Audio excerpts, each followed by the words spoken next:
عباده الذين اصطفى أما بعد أعوذ بالله من الشيطان الرجيم بسم الله الرحمن الرحيم قل يا عبادي الذين اصطفوا على أنفسهم لا تقنطوا من رحمة الله إن الله يغفر الذنوب جميعا إنه هو الغفور الرحيم وقال رسول الله صلى الله عليه وسلم إن الله يطلع ليلة النصف من شعبان فيغفر لجميع خلقه إلا لمشرك أو مسافر أو كما قال عليه الصلاة والتسليم সমস্ত প্রশংসা সেই মহান আল্লাহ রাব্বুল আলামিনের জন্য যিনি আমাদেরকে বড় ভালোবেসে শাবান মাসে জুমার নামাজ আদায় করার জন্য আল্লাহর ভরসা তৌফিক দান করেছেন। আমরা সকলে বলি আলহামদুলিল্লাহ। এটা কি মাস চলছে? শাবান মাস। শাবান মাসের কত তারিখ? 7 তারিখ। আজকে শাবান মাসের 7 তারিখ। তো শাবান মাস চলছে সামনের শুক্রবারে শাবান মাসের 14 তারিখ। সামনের শুক্রবারে শাবান মাসের 14 তারিখ আর 14 মতো রাত্রে হচ্ছে শবে বারাত। দেখুন আল্লাহ রাব্বুল আলামিন সূরা জুমারের 53 নম্বর আয়াতে বলছেন কুল ইয়া ইবাদিল্লাযীনা আসরাফু আলা আনফুসিহিম লা তাকনাতু মির রাহমাতিল্লাহ ইন্নাল্লাহা ইয়াগফিরুয যুনুবা জামিআ ইন্নাহু হুয়াল গফুরুর রহিম। আল্লাহ পাক নিজের হাবিবকে বলছেন কুল, হে নবী আপনি বলে দেন ইবাদিল্লাযীনা আসরাফু, আপনি আমার ওই সমস্ত বান্দাদেরকে বলে দেন যারা গুনাহ করে নিজের নফসের উপরে জুলুম করেছে তারা যেন আমার রহমত থেকে নিরাশ না হয়। ইন্নাল্লাহা ইয়াগফিরুয যুনুবা জামিআ, আমি আল্লাহ সমস্ত গুনাহকে ক্ষমা করতে পারি, আমি বড় দয়াশীল। আমার ওই সমস্ত বান্দাদেরকে আপনি বলে দেন যারা গুনাহ করে নিজের নফসের উপরে জুলুম করেছে তারা যেন আমার রহমত থেকে নিরাশ না হয়। আমি সমস্ত গুনাহকে ক্ষমা করতে পারি, আমি বড় ক্ষমাশীল, বড় দানশীল। তো আল্লাহ রাব্বুল আলামিন এই আয়াত দ্বারা বুঝিয়েছেন যে মানুষ যারা গুনাহ করে নিজের নফসের উপরে জুলুম করেছে তারা যেন আমার রহমত থেকে নিরাশ না হয়। সেজন্য আল্লাহ রাব্বুল আলামিন বান্দাদের গুনাহ ক্ষমা করার জন্য বছরে বিশেষ কিছু রাতও দান করেছেন। বান্দাদের গুনাহ ক্ষমা করানোর জন্য বিশেষ কিছু রাতও দান করেছেন। যেমন একটা হচ্ছে শবে কদর, যেটা রমজান মাসে আসে, রমজানের শেষ দশকে এই রাতগুলো তালাশ করার জন্য বলা হয়েছে। তার মধ্যে থেকে একটা হলো এই লাইলাতুন নিসফি মিন শাবান, শবে বারাত, যেটা সামনের শুক্রবারের রাত হবে। দেখুন এই শবে বারাতকে সামনে রেখে আমাদের সমাজে 3 শ্রেণীর মানুষ পাওয়া যায়। কয় শ্রেণী?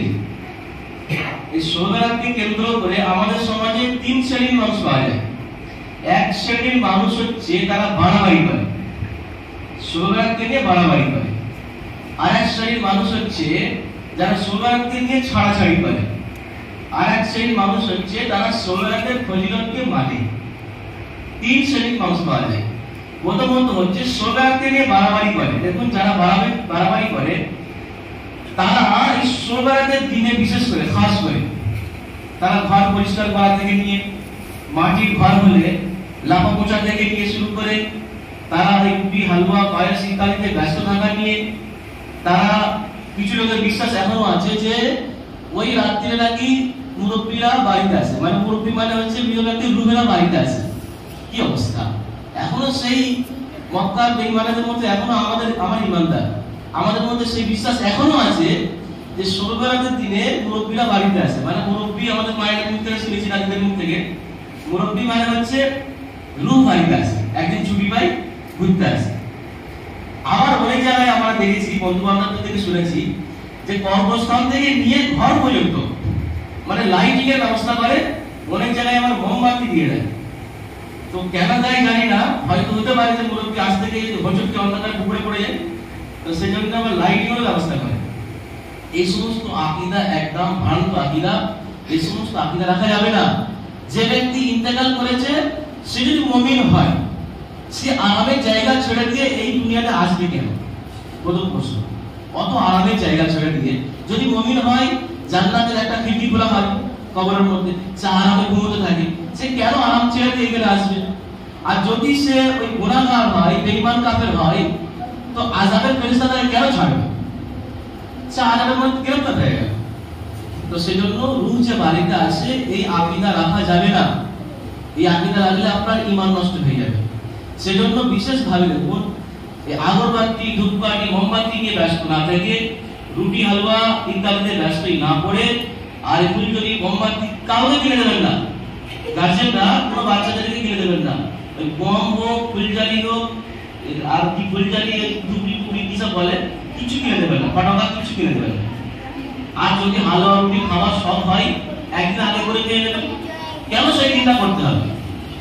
আগে তো দেখেছি ছোটবেলায়, মানে বাড়ি বাড়ি গিয়ে দিয়েছিলাম আমরা, রুটি হালুয়া সব পাড়াই পাড়াই বিক্রি করা হবে। এখন একটু কমে গেছে। যা এইগুলো দেখে পরে করবে, এইগুলো বাড়াবাড়ির দিক। আর একটা ছড়াছড়ির দিক কি জানেন? মানে সমাজে একপন্থী মানুষ আছে, তাদের নামটা হচ্ছে আহলে হাদিস। ওরা এটাকে পুরো বেদাত বলে, মানে কোরআন হাদিসে কোনো প্রমাণ নেই, অথচ এটা বেদাত। অথচ ওই আহলে হাদিস ভাইরা, ওনাদের একটা বড় আলেম আছে, মানে একদম প্রথম সারির আলেম, বাচ্চারা কিছু মানে প্রথম সারির আলেম, তার নাম হচ্ছে, অনেকে শুনেছেন ইন্টারনেটে আহলে হাদিসের আলেম যারা বক্তব্য দেয়, তারা কথায় কথায় সেই আলেমের নামটা বলে। সে আলেমটা হচ্ছে নাসিরুদ্দিন আলবানী। নাসিরুদ্দিন আলবানীকে তারা খুব মানে আহলে হাদিসরা।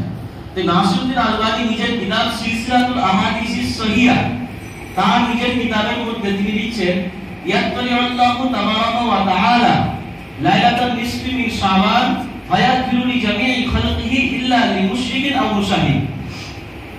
তো নাসিরুদ্দিন আলবানী কি লিখছে, কোন একটা অধ্যায় কায়েম করেছে, হেডিং এর মধ্যে লিখছেন মা সাহহা ফি লাইলাতিন নিসফ, যে শবে বরাত সম্পর্কে সহিহ হাদিস। তারপর উনি হাদিসটা নিয়েছেন। হাদিসের অর্থ কি? উনি বলছেন যে আল্লাহ রাব্বুল আলামিন এই 14ই কত শাবান রাত্রিরে, মানে শবে বরাতের রাত্রিরে আল্লাহ রাব্বুল আলামিন সমস্ত মানুষকে যারা ক্ষমা চায় তাদেরকে ক্ষমা করে দেয়, সমস্ত মানুষকে ক্ষমা করে দেয়, কিন্তু দুজন ব্যক্তি ছাড়া। একটা হচ্ছে মুশরিক, ইল্লা লিল মুশরিকিন, একটা হচ্ছে মুশরিক, আও মুশাহিদ, এবং শত্রুতা পোষণকারী, সেই ব্যক্তি, দুই ব্যক্তি ছাড়া আল্লাহ পাক সমস্ত মানুষকে ক্ষমা করে দেয়। তো তাদেরই উত্তরসূরিরা এই সমস্ত হাদিসগুলো কেতাবের মধ্যে লিখে দিয়ে গেছে। তো বর্তমানে তারা মানে না। তো আমরা সেই দলেও নয়, এই বাড়াবাড়ির দলেও নয়, আর এই ছাড়াছাড়ির দলেও নয়। আমরা হলাম মধ্যমপন্থী, আমরা হলাম আহলে সুন্নাত ওয়াল জামাতের মানুষ, আমরা হলাম মধ্যমপন্থী। আমরা বলি যে শবে বরাত এর ফজিলত হাদিস দ্বারা প্রমাণিত। কেউ যদি নফল ইবাদত করে তার সব নিশ্চয়ই সে পাবে, এবং কেউ যদি আল্লাহর কাছে ক্ষমা চায় আল্লাহ পাক বিশেষভাবে তাকে ক্ষমা করে দেবেন। যেমন সহিহ ইবনে হিব্বানের মধ্যে একটা সহিহ হাদিস আছে। হাদিসের মধ্যে রাসূলুল্লাহ সাল্লাল্লাহু আলাইহি ওয়াসাল্লাম বলেছেন যে ইন্নাল্লাহা তাআলা ইয়াতলিউ লাইলাতান নিসফি মিন শাবান ফায়াগফিরু লিজামিই খালকিহি ইল্লা লিমুশরিকিন আও মুশাহিদ। যেটা আলবানী সাহেব বলেছেন, এই হাদিসটা সহিহ ইবনে হিব্বানের মধ্যে আছে। রাসূলুল্লাহ সাল্লাল্লাহু আলাইহি ওয়াসাল্লাম বলেছেন যে আল্লাহ রাব্বুল আলামিন এই 14ই কত শাবানে, মানে শবে বরাতের রাত্রিরে আল্লাহ পাক সমস্ত মানুষ যারা নফল ইবাদত করে, যারা জিকির আজকার করে, যারা আল্লাহর কাছে ক্ষমা চায়, আল্লাহ পাক সমস্ত মানুষই ক্ষমা করে দেয়, দুইজন মানুষ ছাড়া, একটা মুশরিক আর একটা শত্রুতা পোষণকারী। এই হাদিসটা আছে সহিহ ইবনে হিব্বানের মধ্যে, এটা একদম সহিহ হাদিস। তাহলে এই হাদিস দ্বারা শবে বরাতের ফজিলত একদম স্পষ্ট। আরেকটা কথা হচ্ছে যেটা তিরমিজি শরীফের মধ্যে আছে, ইবনে মাজাহর মধ্যে আছে, মিশকাত শরীফের মধ্যে আছে, সেটা হলো মা আয়েশা রাদিয়াল্লাহু তাআলা আনহা থেকে বর্ণিত যে উনি একদিন শুয়ে আছেন, তো এমন অবস্থায় রাসূলুল্লাহ সাল্লাল্লাহু আলাইহি ওয়াসাল্লামকে দেখছেন যে উনি আর বিছানায় নেই। তো উনি খুঁজতে বের হয়েছেন, ঘটনা প্রায় সকলে জানা আছে। তো খুঁজতে বের হয়েছেন, তো খুঁজে খুঁজে দেখছেন যে মদিনার কবরস্থান জান্নাতুল বাকিতে আল্লাহ রাসূল সাল্লাল্লাহু আলাইহি ওয়াসাল্লাম কি করছেন? কবর জিয়ারত করছেন। তো আল্লাহ রাসূল সাল্লাল্লাহু আলাইহি ওয়াসাল্লাম ওনার স্ত্রী মা আয়েশা রাদিয়াল্লাহু তাআলা আনহাকে দেখে বললেন যে তোমার কি মনে হয়েছে যে আল্লাহ রাসূল তোমার উপর জুলুম করবে? আয়েশা রাদিয়াল্লাহু তাআলা আনহা বললেন, ইয়া রাসূলুল্লাহ, এমনটা নয়, আমি ভেবেছিলাম হয়তো আপনি অন্য কোনো বিবির বাড়িতে গেছেন। আল্লাহ রাসূল সাল্লাল্লাহু আলাইহি ওয়াসাল্লাম তখন যেটা বলেছিলেন, মা আয়েশা রাদিয়াল্লাহু তাআলা আনহাকে বলছেন যে মা আয়েশা শোনো, এই যে 14ই গত রাত্রি, অর্থাৎ শবে বরাত যেটা আমরা বলি, লাইলাতান নিসফি মিন শাবান বলা হয় আরবিতে। এই শবে বরাতের রাত্রে এমন রাত্রি যে আল্লাহ রাব্বুল আলামিন আরবের একটা গোত্র ছিল, তার নাম হচ্ছে বনু কাল গোত্র। এই বনু কাল গোত্র এরা অধিক পরিমাণে ছাগল পালন করত, আর তাদের ছাগল অতি সুন্দর হতো এবং তার গায়ে মানে শরীরে অনেক লোমও থাকতো। আল্লাহ রাসূল সাল্লাল্লাহু আলাইহি সাল্লাম বিশেষভাবে সেই গোত্র নাম নিয়ে বলেছেন যে মা আয়েশা শোনো, এই রাতটা কি রাত জানো?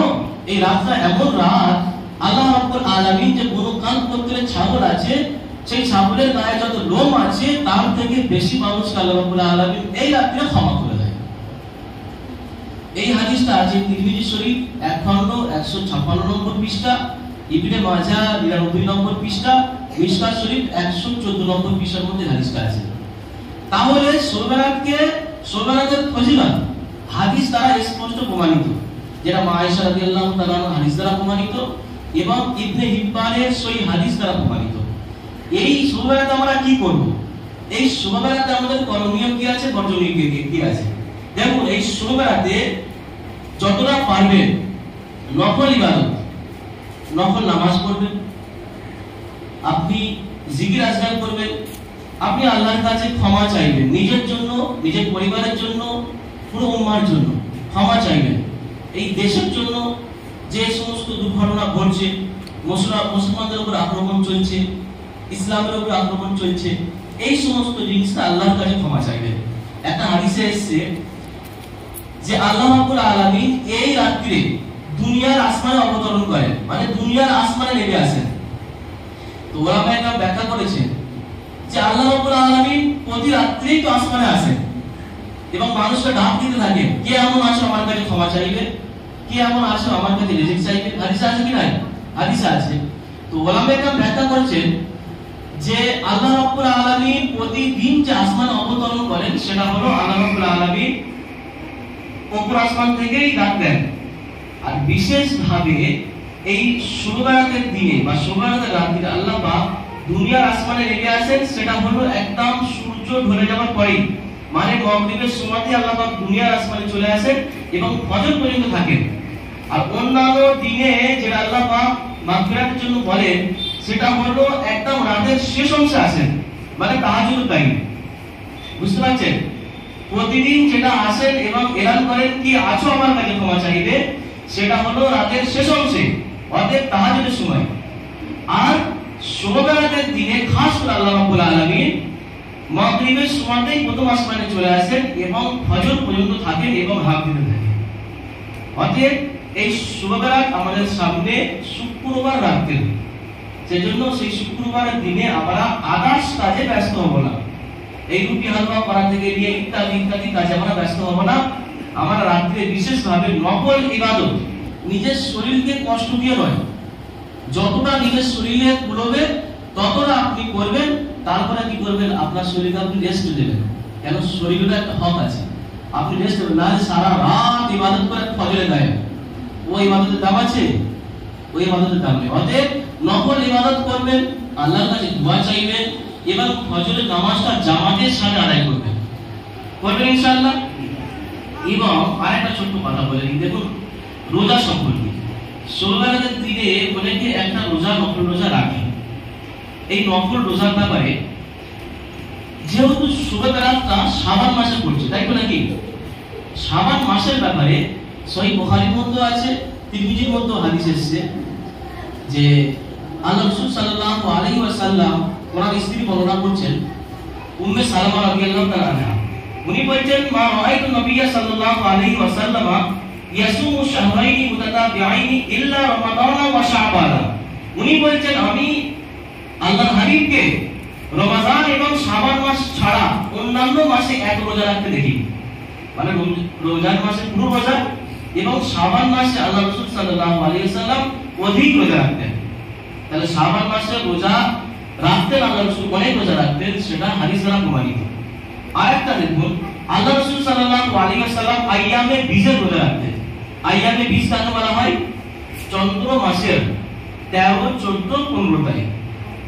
প্রতি মাসের চন্দ্র তারিখ হিসাবে, মানে চাঁদের তারিখ হিসাবে 13, 14, 15 তারিখ, এটা আইয়ামে বীজ বলা হয়। এই রোজাগুলো আল্লাহ রাসূল সাল্লাল্লাহু আলাইহি ওয়াসাল্লাম রাখতেন, এটা বলা সুন্নাত। তাহলে এখন শবে বেরাতটা শাবান মাসে পড়ছে এক, যদি আপনি 15ই শাবান শুক্রবার দিনে রোজা রাখেন সেটা শাবানে পড়লো, আর আল্লাহ রাসূল শাবানে ওই রোজা রাখতেন। দ্বিতীয় নম্বর কথা, আল্লাহ রাসূল আইয়ামের বীজে রোজা রাখতেন, প্রতি মাসে রাখতেন। আর আইয়ামের বীজের তারিখ হচ্ছে 13, 14, 15, আর শুক্রবার আছে 15, তাহলে আইয়ামের বীজের মধ্যে পড়ে গেল, আল্লাহ রাসূল রাখতেন। তৃতীয় নম্বর কথা হচ্ছে আয়েশা রাদিয়াল্লাহু তাআলা আনহা থেকে বর্ণিত আছে, মিশকাত শরীফের 115 নম্বর পৃষ্ঠার মধ্যে এটা আছে যে আল্লাহ রাসূল যে শাবান মাসে এত রোজা রাখতেন, অধিক রোজা রাখতেন, এর কারণটা কি? এর কারণটা কি? সুনানে নাসাই শরীফের মধ্যে আছে, আর একটা হাদিসের কিতাবের মধ্যে আছে যে এত রোজা রাখার কারণ কি। তো কারণটা খুঁজে দেখা গেল হাদিসের মধ্যে এসেছে যে আল্লাহ রাসূল সাল্লাল্লাহু আলাইহি ওয়াসাল্লাম আয়েশাকে বলছেন যে দেখো আমি যে এত রোজা রাখি এর মূলত কারণ হচ্ছে দুটো। এক নম্বর কারণ হচ্ছে যে শাবান মাসে পুরো উম্মতের আমলনামা আল্লাহর দরবারে পেশ করা হয়। শাবান মাসে পুরো উম্মতের আমল আল্লাহর দরবারে পেশ করা হয়। বছরের মধ্যে এই শাবান মাসে পুরো উম্মতের সারা বছরের আমল আল্লাহর দরবারে পেশ করা হয়। এটা হাদিসের মধ্যে এসেছে। তো রাসূল বলেন আমি রাসূল চাই যে আমার আমলটা আল্লাহর দরবারে পেশ করা হোক এবং সেটা রোজা অবস্থায় পেশ করা হোক, সেজন্য আমি পুরো মাস রোজা রাখি। তারপরে দ্বিতীয় নম্বর কারণ হচ্ছে যে এই শাবান মাসে আল্লাহ রাব্বুল আলামিন যে আগামী বছরে যারা মৃত্যুবরণ করবে তাদের লিস্ট তৈরি করেন, লিস্ট তৈরি করে মালাকুল মউতের হাতে মানে ফেরেশতার হাতে উনি দিয়ে দেন এই শাবান মাসে। আমি রাসূল চাই যে আমার মউতের ফরমানা, আমার মউতের লিস্ট রোজা অবস্থায় আসে। তো এই দুটো কারণে রাসূলুল্লাহ সাল্লাল্লাহু আলাইহি ওয়াসাল্লাম শাবান মাসে অত্যাধিক রোজা রাখতেন। তো এই দুটো যে কারণ, এই দুটো কারণ কোন দিনে সংঘটিত হয় এখন এটা জানবেন। এই যে দুটো কারণের জন্য শাবান মাসে রোজা রাখতেন না মুসলসাল, এই দুটো কারণ কোন দিনে সংঘটিত হয়? মিশকাত শরীফ 115 নম্বর পৃষ্ঠার মধ্যে মা আয়েশা রাদিয়াল্লাহু তাআলা আনহা ওনার থেকে বর্ণিত আছে, উনি বলছেন যে এই দুটো কারণ শাবান মাসের মধ্যম তারিখ অর্থাৎ 16 রাতের রাত্রিরে সংঘটিত হয়ে থাকে। বলুন সুবহানাল্লাহ।